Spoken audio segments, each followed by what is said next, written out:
todas as pessoas têm direito de uso da água, né? Como que vamos mediar todos esses usos e todos os conflitos que podem estar envolvidos a essa demanda das pessoas, né?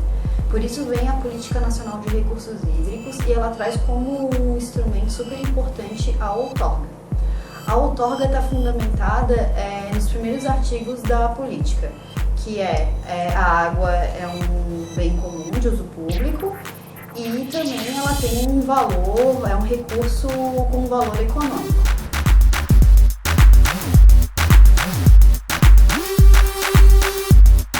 A outorga tem dois objetivos: garantir a qualidade da água e também a sua quantidade, a sua disponibilidade em quantidade, né? E também garantir o efetivo exercício do direito ao acesso.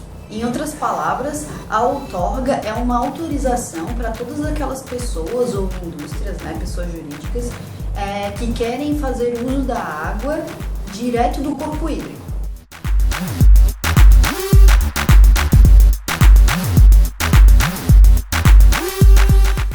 Bom, e quem que emite essas autorizações, né?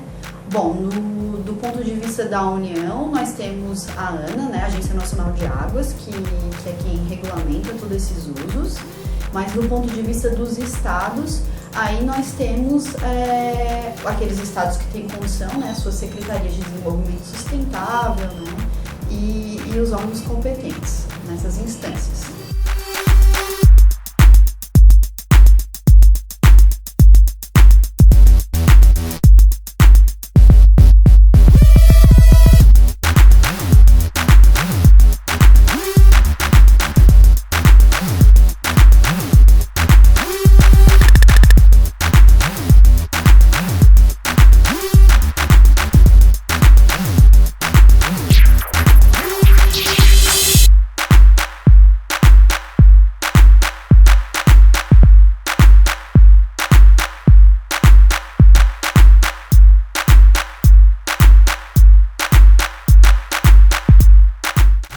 A lei ainda afirma que toda outorga será condicionada às prioridades de uso estabelecidas nos planos de recursos hídricos, deverá respeitar a classe em que o rio está enquadrada e a manutenção das condições adequadas ao transporte aquaviário, quando for o caso.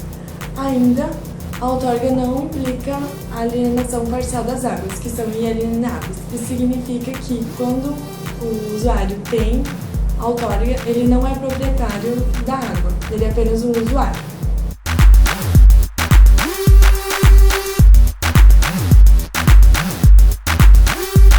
A Política Nacional dos Recursos Hídricos estabelece os usos que independem da outorga, mas que devem ser devidamente informados ao poder público. São eles: o uso dos recursos hídricos para a satisfação das necessidades de pequenos núcleos populacionais distribuídos ao meio rural, as derivações, as captações e os lançamentos considerados de pouca expressão, as acumulações e volumes de água considerados de pouca expressão.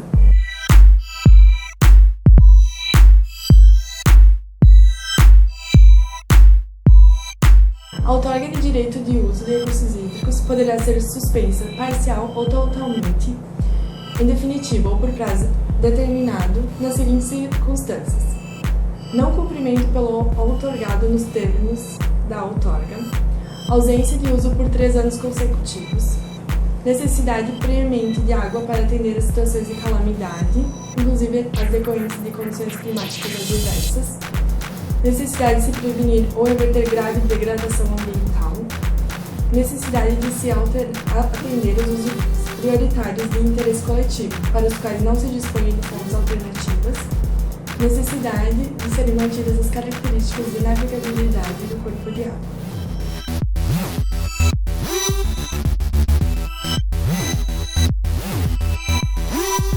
Para os casos de corpos hídricos de domínio da União, a ANA definiu por meio da resolução ANA número 704, do ano de 2004, que não estão sujeitos à outorga: serviços de limpeza e conservação de margens, incluindo dragagem, desde que não alterem o regime de vazões, a quantidade ou a qualidade do corpo hídrico; obras de travessia, pontes, dutos, passagens molhadas, de corpos hídricos que não interfiram no regime de vazões, quantidade ou qualidade do corpo hídrico; vazões e captação máximas instantâneas inferiores a 1 litro por segundo, quando não houver liberação diferente do Conselho Nacional de Recursos Hídricos.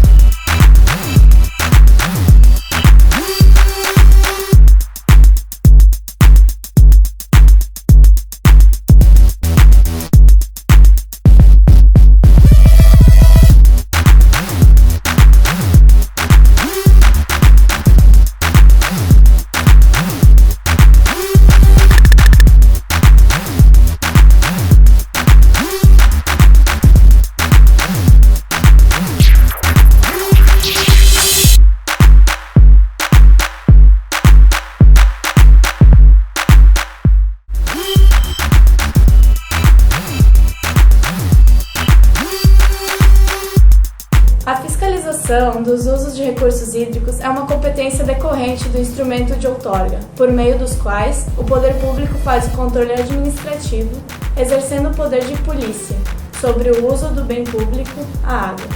Na outorga, esse controle é exercido de forma direta, estabelecendo quem terá acesso ao uso e em quais condições. Já a fiscalização consiste na busca de regularização dos usos ainda não outorgados ou na verificação dos usos outorgados.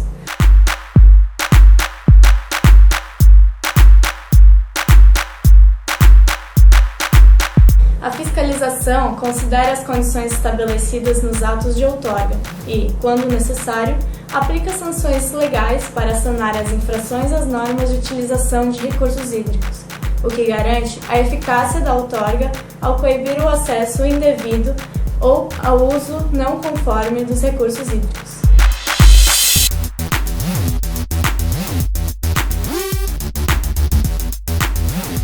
Após a emissão da outorga, é necessário fazer o cadastramento no Cadastro Nacional de Usuários de Recursos Hídricos, CNARH.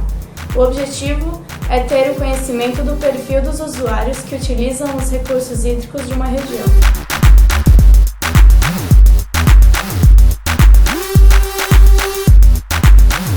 Vazão outorgável é a vazão disponível para ser outorgada. As vazões de referência utilizadas são as vazões mínimas, de forma a caracterizar uma condição de alta garantia de água no manancial. A partir dessa condição, são realizados os cálculos de alocação da água, de modo que, quando essas vazões mínimas ocorram, os usuários ou os usos prioritários mantenham, de certa forma, suas retiradas de água. As vazões mínimas aplicadas como referência são vazões de elevada permanência de tempo, calculadas de forma estatística. As vazões de permanência no tempo mais utilizadas são as vazões Q90 ou Q95. Os critérios adotados pela ANA para a outorga de captação de águas superficiais é que a vazão máxima outorgável seja 70% da Q95, podendo variar em função das peculiaridades de cada região.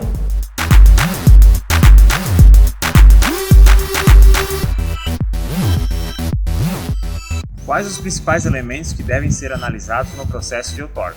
Os elementos hidrológicos, caracterização e impacto de empreendimentos como LAT, LAI e LAU e compatibilização dos usos múltiplos. Exemplos: série de vazões, curvas-chaves, qualidade de água, condições operativas e de impacto sobre a qualidade da água do empreendimento. A análise dos cenários e projeções de consumo a montante para compatibilização de usos múltiplos. Para fazer o processo de outorga, corpos hídricos que pertencem à União, deve-se fazer o cadastro na ANA. Documentos necessários são mostrados a seguir.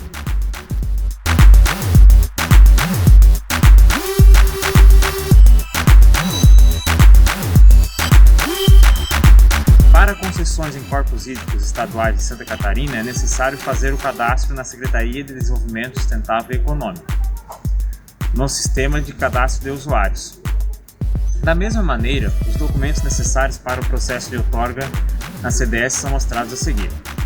Primeiro item, é necessário o número de estadual de usuários de recursos hídricos, que é obtido após o cadastro no site. Segundo, a identificação do requerente. E terceiro, a localização geográfica do empreendimento, entre outros.